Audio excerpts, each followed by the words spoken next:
welcome back to the deep dive.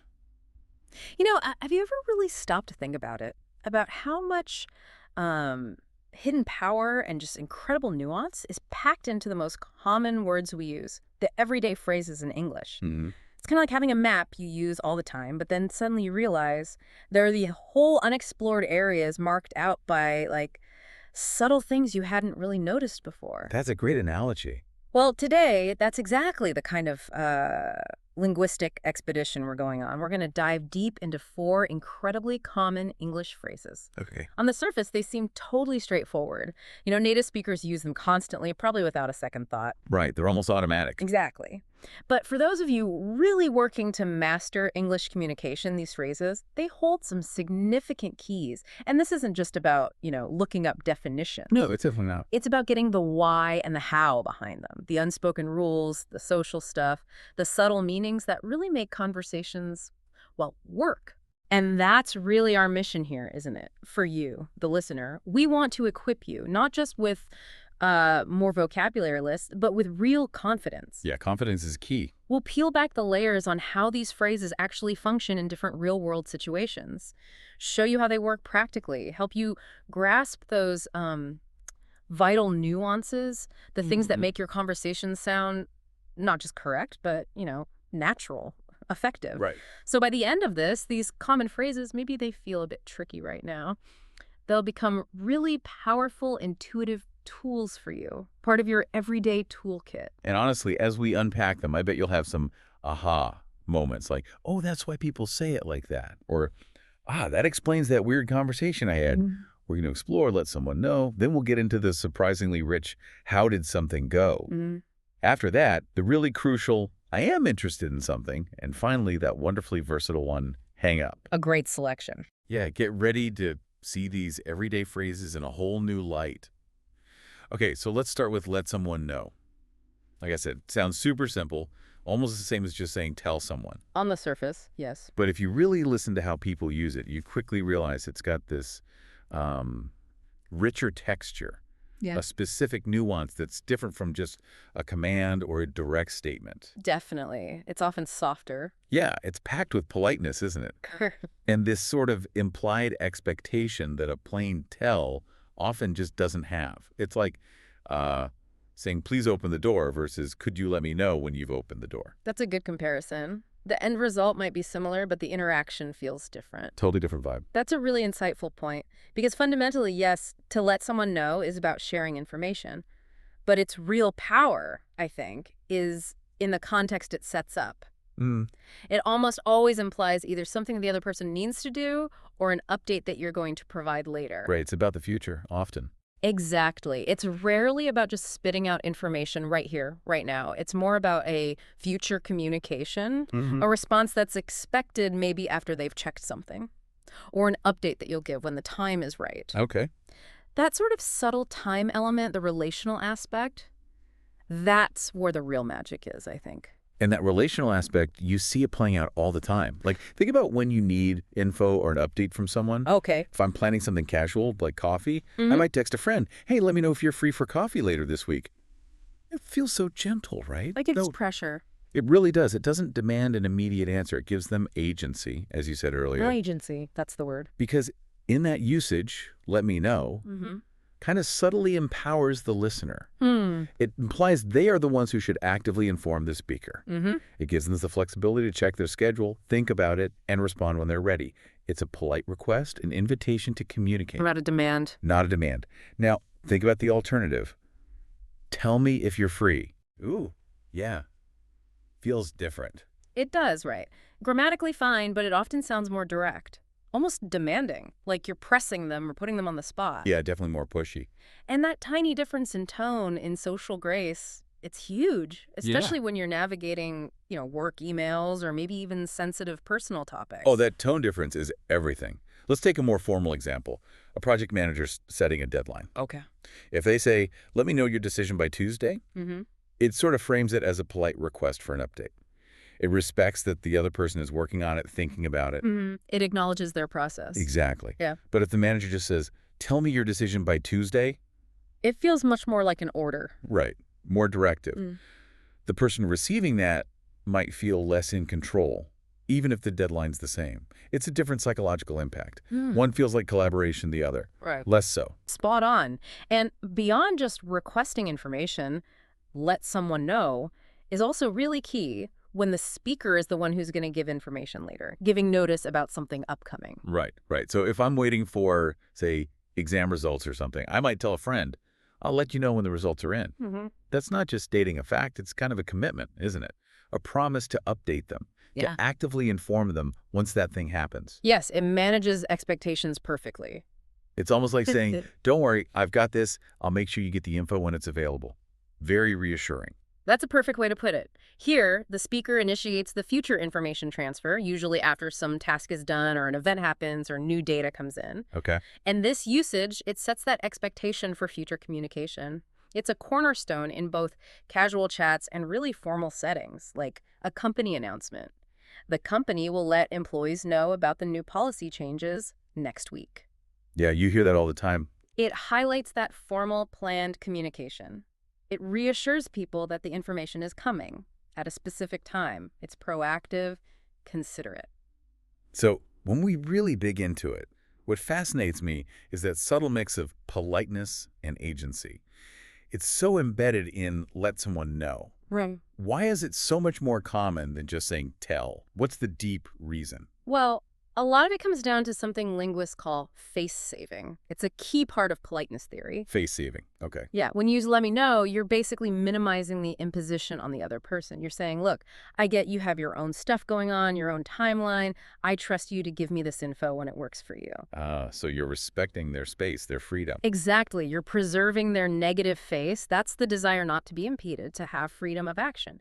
Tell me, on the other hand, can feel like a direct imposition. It can potentially threaten their autonomy, their face. Right. So let me know is less of a command, more like an invitation to collaborate on exchanging information. That makes so much sense. It's like you're offering a courtesy, showing respect for their time, their process, even their right to decide when and how they reply. It changes the whole dynamic from I'm telling you what to do to something more like I'm making sure you have what you need and inviting your input when you're ready. Precise. And that's got to be crucial for building rapport, right? Socially, professionally, because it avoids any hint of being demanding, which can really put people off. Absolutely. Yeah. And to broaden that out, think about customer service or professional emails.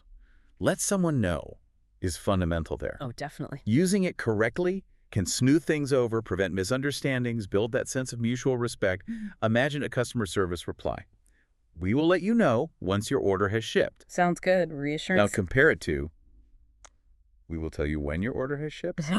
A bit blunt, less friendly. Exactly. Oh, boy. The first one builds confidence, makes you feel valued. The second, while correct, just sounds a bit brusque, maybe less considerate. That comparison really nails it.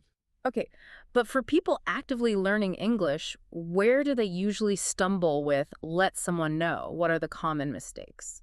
Well, a big one is direct translation. Many languages might just use their equivalent of tell in almost all these situations. Right. So learners might translate directly and end up sounding unintentionally abrupt or even impolite in English. I can see that happening easily. Another issue is misjudging the context. Sometimes a situation does need a direct instruction, immediate action.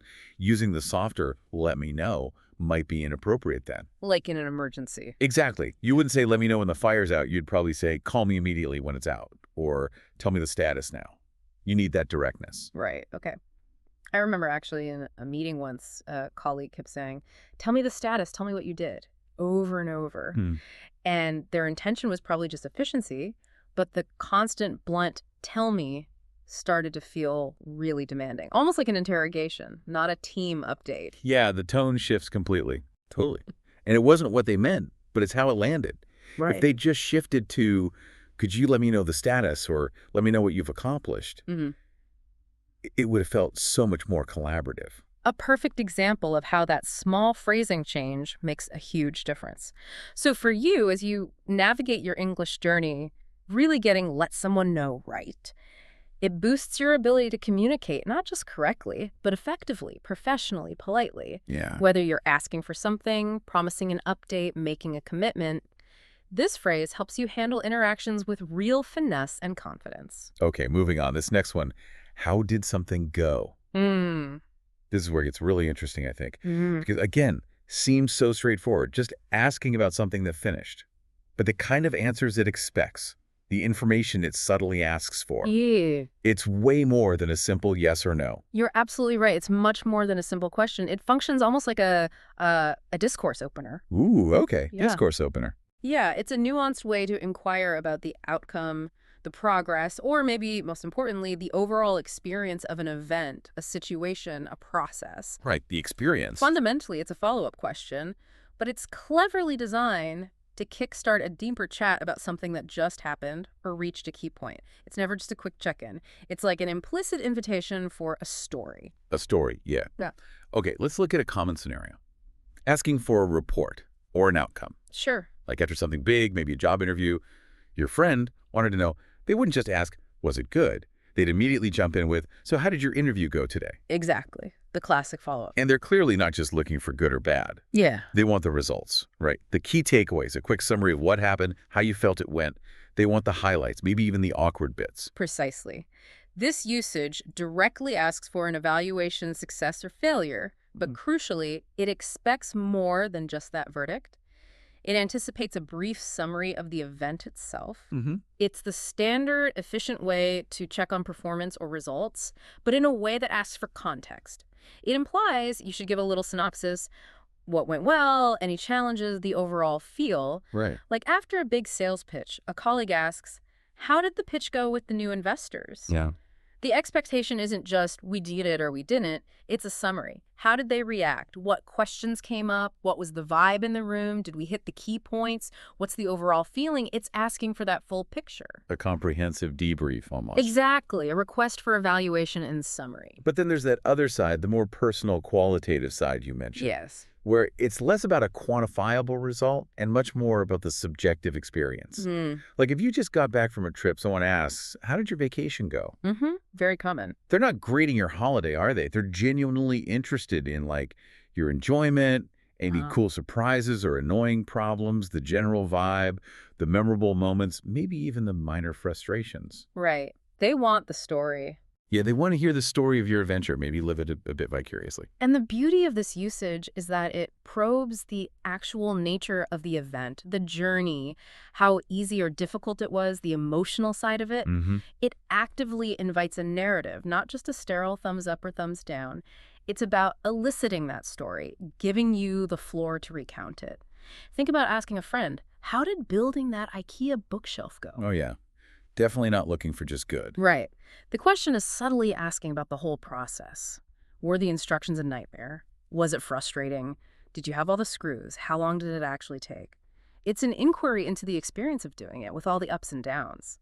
This really drives home that how did something go isn't really a yes-no question at all. Not in practice, no. It carries this built-in expectation for detail, for a narrative. It's a signal that the asker is genuinely interested in hearing more. Couldn't agree more. It functions as a sophisticated conversational opener designed specifically to invite a deeper look at the event. It clearly implies you expect more than just good or bad. It actively asks for a summary, highlights, maybe funny bits, challenges faced. In a way, it taps into that fundamental human need for storytelling. We like sharing narratives, and this question is the perfect cue for someone to share their personal account. It's a subtle but really effective social signal that encourages sharing and connection. It's such a powerful way to show genuine interest, isn't it? You're not just asking, was it okay? Yeah. You're basically saying, tell me about it. I really want to hear the details, your perspective, how it felt. Exactly. And that's so vital for building rapport, showing empathy, proving you actually care about what the other person has been up to. And if we zoom out a bit, how did something go? Plays a huge role in both professional accountability and just social bonding. How so? Well, professionally, a manager might use it to follow up on a task. How did the client proposal review go? They expect a detailed report, maybe action items. Right, accountability. And socially, it's just fundamental for friends catching up. It's a natural, easy way to review what's been happening, share experiences, keep those relationships active and engaged. It's really essential for feedback, review, and just connecting. Okay, so for people mastering English, what are the common trip-ups here? Where do learners tend to make mistakes with this phrase? A really crucial one is mixing it up with, how are you doing? Yeah. Different beasts entirely. Totally different. How are you doing is strictly about personal well-being, health, general mood. How did it go?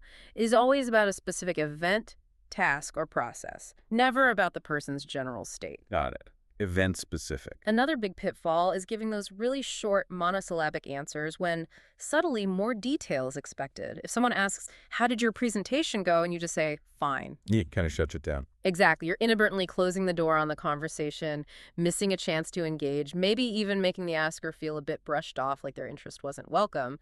That's a great point. It's like you leave them hanging, right? Yeah. They then have to ask more specific questions to pull out the information they were hoping for with the first open-ended question. Precisely. So the key is really to think about what kind of information the asker is probably looking for based on the context. Is it the result, the feelings, the process, a mix? And then shape your answer around that. That's the ideal approach. So for you, as you keep building your conversational fluency, understanding this phrase helps you ask better follow-up questions, and it prepares you to give those appropriate, informative, engaging answers. Right. When you offer relevant details in a little narrative, you come across as a more fluent, engaging, and confident speaker. It shows you understand not just the words, but the implicit expectations behind them. All right, let's switch gears to, I am interested in something. This one, again, looks pretty simple on the face of it, but it's so fundamental for actually saying what you like, what you're curious about, your intentions to connect with all the stuff out there in the world. It really is. It's like a direct, clear statement of engagement, a little window into what attracts you or what you want to get involved with. You've nailed the essence there. The core meaning is exactly that. Expressing curiosity, engagement, or a desire to learn more about something, maybe participate in it, or even acquire it. Okay. It's an active statement about your internal state, your interest directed towards something external, a subject, an activity, an opportunity.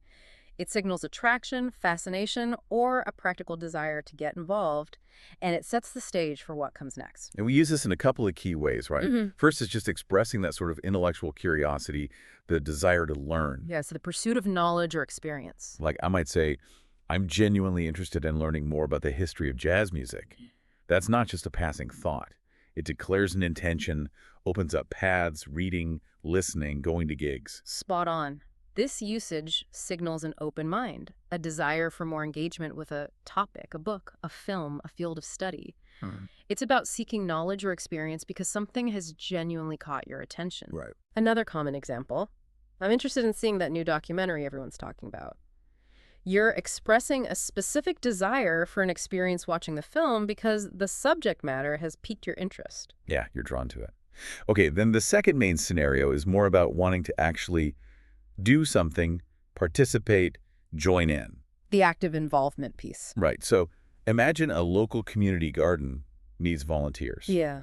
If you want to help out, you wouldn't just say, I like the garden. You'd state clearly, I'm interested in joining the garden project. Exactly. That immediately and clearly signals your intention to get involved, to take action, to contribute. No ambiguity there? None. This usage signals that direct intention to be part of an activity, an organization, an opportunity. It's an active statement of intent, often the first step towards signing up, applying, or asking for more details. Okay. Or think more formally, I am interested in applying for the research assistant position. That highlights a very direct, formal expression of interest, signaling you're ready to take the next steps in an application process. Now, here's something really crucial for learners, I think. The preposition, it has to be interested in, right? Not interested about or interested for. Why is that in so non-negotiable? That is such a critical point. The use of in isn't just arbitrary grammar, it really shapes the meaning. How so? When you're interested in something, it suggests a deeper immersion, a desire to really get into the subject or activity, like you're positioning yourself within that area, ready to explore it or become part of it. Ah, okay. Into it. If you said interested about something, it would imply a more superficial external curiosity, maybe just wanting to hear a few facts without planning to get deeply involved yourself. Right, more like observing from the outside. Exactly. And interested for just doesn't work grammatically in this context. So that in acts as a linguistic marker signaling real intrinsic engagement. That's a brilliant way to put it. It's just like you're diving into it, isn't it? Not just hovering around the edges. You're committing to a closer look, exploring from the inside. That little word in carries a lot of weight about depth. It really does. It suggests absorption focus. Yeah. And broadening out, again, this phrase is just fundamental for so many things. Networking effectively, exploring new hobbies, seeking jobs, even just building relationships based on shared interests. It's the key. It's the linguistic gateway to participation, to connection, to expanding your world. Yeah. Being able to clearly say what interests you opens doors to new experiences, learning, social circles. It's incredibly empowering. And what's also neat is the range it has. It could be super casual or highly formal. Absolutely. You could say, I'm interested in that new coffee shop. Just expressing mild curiosity about something local. Right. Very low stakes. But then in a business meeting, you might say, I am deeply interested in exploring this partnership opportunity. Yeah. And that carries serious professional weight. Big difference. And the real nuance comes when you start adding adverbs to calibrate the intensity. Oh, yeah, like genuinely or somewhat. Exactly. I am genuinely interested. I am somewhat interested. I am keenly interested. I am deeply interested. Each one signals a different level of engagement. That's super useful. It makes your communication much more precise, much more effective, and crucially, it helps manage the expectations of the person you're talking to about your level of commitment or enthusiasm. It adds a whole layer of control. Okay, so for learners, what are the main pitfalls with I am interested in? Where do things typically go wrong? Well, the biggest one, as we've stressed, is getting the preposition wrong. Using about or for instead of in, that immediately sounds unnatural or just incorrect to a native speaker. Right, gotta nail that in. The other very common mistake is mixing up interested, which describes your feeling, with interesting, which describes the thing that causes the feeling. Ah, yes, the classic confusion, saying I am interested in jazz music. Exactly. Which means you are an interesting person when discussing jazz, not that you feel interest in jazz. Leads to funny moments, I bet. It can. So the easy way to remember: the book is interesting, it has the quality of capturing attention, and because of that, I am interested. I feel the desire in reading it. Perfect distinction. Quality versus feeling. Precisely. So, for you, the learner, mastering I am interested in is really empowering. It lets you clearly articulate your desires, passions, intentions across all sorts of situations: personal chats, academic work, professional life. Yeah. It's vital for expressing your authentic self and engaging more deeply with the world around you. Okay, last one for today. Hang up. This one's a fantastic example of a phrasal verb with two really distinct but both very common meanings. It really is a great example. It's like a linguistic chameleon, right? Yeah. Completely changing its meaning depending on the context. It connects two totally different actions with one phrase. That's a perfect description, and it's fascinating how one simple phrase can bridge such different concepts. Let's start with the most common meaning today: to hang up, meaning to end a phone call. Right. Ending the conversation. It refers to terminating the call. Historically, literally putting the receiver back on the hook or cradle. Now, usually just pressing a button on a screen. And even within that meaning, there are shades, aren't there? There's the normal, polite way to end a call. Like, I might say, okay, I need to hang up now. My bus is here. I'm ending it politely, giving a reason. It's the standard courteous way to finish when you have to go. Exactly. That's the socially accepted way. Often you give a little warning, say goodbye. It respects the flow of conversation. But then, here's where it gets really interesting and kind of important culturally. The abrupt, maybe impolite way. You hear people say, he got angry and hung up on me. That little addition, on me, it changes everything, puts a whole negative spin on it. It absolutely does. Adding on someone completely shifts the meaning. It signals an abrupt, often rude, unexpected ending to the call by the other person. Right. They did it to you. Precisely. It carries a strong negative vibe. Disrespect, anger, dismissal, maybe even a deliberate, offensive cutting off of communication. This nuance really shows the emotional side of language. How a simple phrasal verb with just one extra word can convey complex social dynamics, even intentional rudeness. It's like verbally slamming the door. So one meaning is ending a call respectfully. The other, with on me, is ending it disrespectfully, aggressively. Quite a range. It is. Now let's pivot completely to the second core meaning of hang up. This one's much older, much more literal. It's about physical action. Okay. To hang up, meaning to suspend something from above, to put something on a hook, a hanger, a clothesline, so it's held up in the air. This meaning existed long before phones. This is the practical, everyday action. Like, I try to remember to hang up my coat in the closet, not just throw it on a chair. Or hang up a wet towel. Right. It's about being tidy, organizing things, storing them properly. That's a perfect example. It's the physical act of using a hanger, hook, peg, whatever, to store items, usually clothes, coats, shirts, dresses, but also towels, utensils sometimes, keeping things off the floor in their place. Or, thinking more about display, maybe you buy some art. You'd say, we just bought a new painting and I can't wait to hang it up in the living room. You're putting it on the wall with a hook or nail for people to see. Exactly. This usage is about placing items on a wall or some vertical spot for display, or maybe more permanent storage like hanging shelves. Elevating it, securing it, making it visible, hanging up a poster, a mirror, Christmas lights, all falls under this meaning. So we've got ending a phone call and physically suspending an object. Two totally different things, same phrasal verb. For someone learning English, what's the absolute key to handling this potential confusion? Well, the key takeaway here, and it applies broadly in English, is that context is king, especially for phrasal verbs that have multiple meanings, what we call polysemy. Polysemy. Okay. The situation, the objects around you, they almost always make the meaning of hang up completely clear. Right, like are you holding a phone or a coat? Exactly. Are you talking on the phone and saying goodbye? You're ending the call. Are you holding a wet towel after swimming? You're physically suspending it. The setting, the props, the actions. They remove the ambiguity nearly every time in a real conversation. That's really what makes English so dynamic, isn't it? A bit tricky sometimes, but fascinating. One phrase, hang up, but depending on the context, it opens up completely different worlds of action. It's a beautiful complexity, and it rewards careful observation. Yeah. And really, hang up is just one example. Think of other phrasal verbs. Take off means remove clothes, or a plane departing, or something becoming suddenly popular. Right, or get up out of bed, stand up, organize something. Exactly. So understanding that general principle context is your best guide is vital for navigating the richness and sometimes surprising flexibility of English idioms.